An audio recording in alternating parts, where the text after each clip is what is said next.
All right, guys. So we gotta talk about Kamala Harris. Okay, we gotta talk about Kamala because Kamala has a new assignment that she is gonna lose on. She's gonna take another L, and that is so-called voting rights. Okay, she's already taken an L on trying to pass the For the People Act, aka the Democrats take over the Elections Act, aka the federalized Elections Act. She's already taken an L on that. Now they're trying to pass the more narrow John Lewis Voting Rights Act, but it doesn't look like that will go anywhere either. Okay, so now she's out doing interviews, and I guess she's doing this and she's talking about this in order to, I guess, apply pressure to the Republicans and to make it look like that she is, actually trying to fight for this, even though she knows like this is not going to happen, right? At the very least, it's not going to happen without significant compromise. And she was asked about that. She was asked about compromise in an interview with BET, right? And BET Her, right? Apparently BET, it's not enough just to have black entertainment television. You also have to have black entertainment television for her, right? But she was asked about this question, and she really gave the most ridiculous answer ever that makes it seem like that she thinks that rural voters are technologically illiterate and dumb. Take a look. Vice President Kamala Harris is talking about changes to voting laws in her first interview on the topic as VP. So far this year, at least 17 state legislatures, most of them Republican-led, have enacted new laws to restrict voting access. That's according to the Progressive Brennan Center for Justice. Supporters say tighter voting laws are needed to prevent fraud, though there's no evidence that voter fraud is a widespread problem. The vice president spoke with Soledad O'Brien for an interview airing tomorrow on BET and BET Her, which are part of Viacom CBS. In this exclusive clip, she was asked if Democrats should compromise on voter ID provisions in order to pass a larger voting rights law in Congress. People are talking about potential compromises. Is agreeing to voter ID one of those compromises that you'd support? I don't think that we should underestimate what that could mean. Because in some people's mind, that means, well, you're going to have to Xerox or photocopy your ID to send it in to prove you are who you are. Well, there are a whole lot of people, especially people who live in rural communities, who don't, there's no Kinko's, there's no Office Max near them. People have to understand that when we're talking about voter ID laws,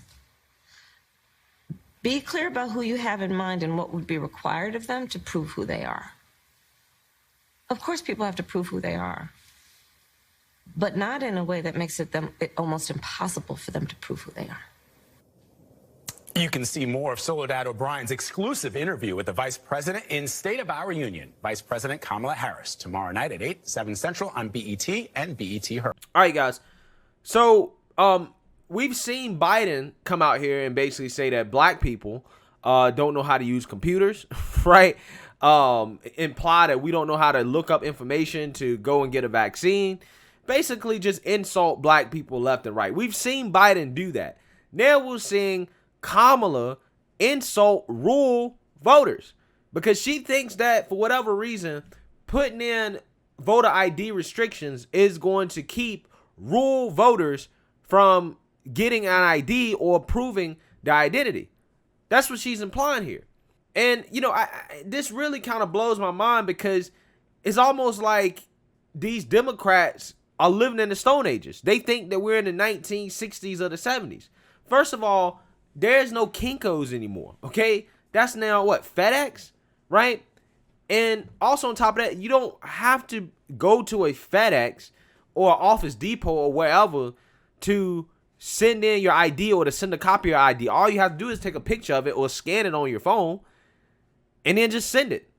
And this is not hard to do, right? This is not hard to do. And everybody has access to a smartphone.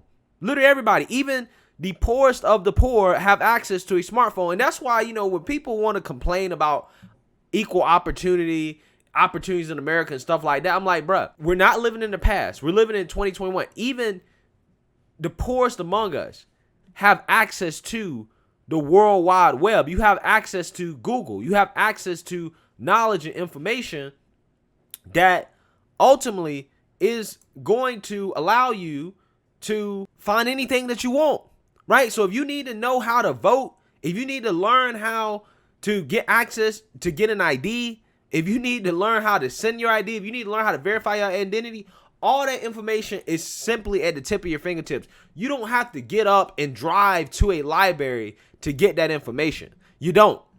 You don't. And this is what annoys me about the Democrats. I've told you guys this before.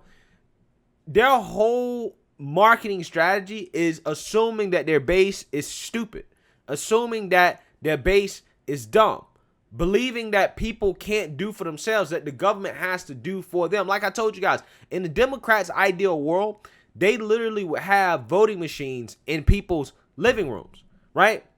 Already filled out with Democrat checked off, right? And all you have to do is press submit. That's what they would have in their ideal world if they could have it their way. That's what they would do. And it's funny because she talks about rural voters. Most rural voters are conservative. They're Republican. So it's funny to me how Kamala is all of a sudden now concerned about Republicans being able to vote. When we all know at the end of the day, that's not what they're really concerned about. They're not really concerned about Republicans being able to vote, right? They're worried about trying to make it so people who otherwise wouldn't vote or who wouldn't bother to get off the couch and go vote, they're trying to make it so those people just vote anyways, right? That's literally what they're trying to do because they think it's a numbers game, right? And if more people vote, the Democrats see that as that advantage. But again, a lot of those people don't want to put in the effort to vote, period. So the Democrats essentially want to make it so those people, it will be extremely difficult for them to not vote, right?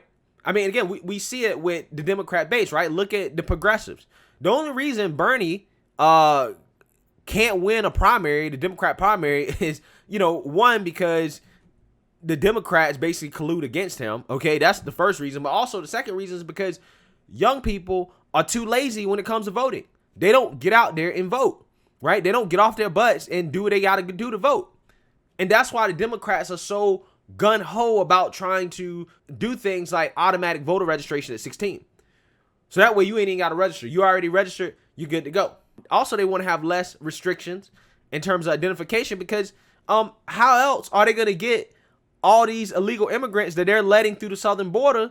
How else are they going to vote, right? If they got to identify themselves, obviously it's going to be difficult for them to vote.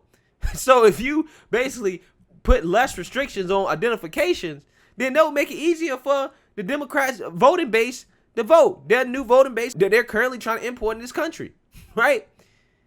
So Kamala can play this stupid game and try to act like rural voters are stupid, that everybody doesn't have a smartphone and they can't, show photo ID or prove their identity or whatever, but she's really not fooling anybody. She's really just offending people. The same way Biden offends black people when he tries to act like we're too stupid and dumb to do anything. Kamala is acting like rural voters are too stupid and dumb to do even the simplest things. And like I told you guys, this conspiracy theory from the Democrats, people are not falling for it anymore, man. People are not falling for it. They're just like, nah, this don't even make sense anymore. You guys are just literally making stuff up. This is what Kamala's doing. She's just making it up. They have nothing. This is what you say when you have nothing. For all the voter suppression conspiracies out there from the Democrats, they have not provided any hard data. They have not provided any hard evidence that black people or whatever groups of people are being marginalized because of Republican policies and they literally can't vote because of the Republican Party.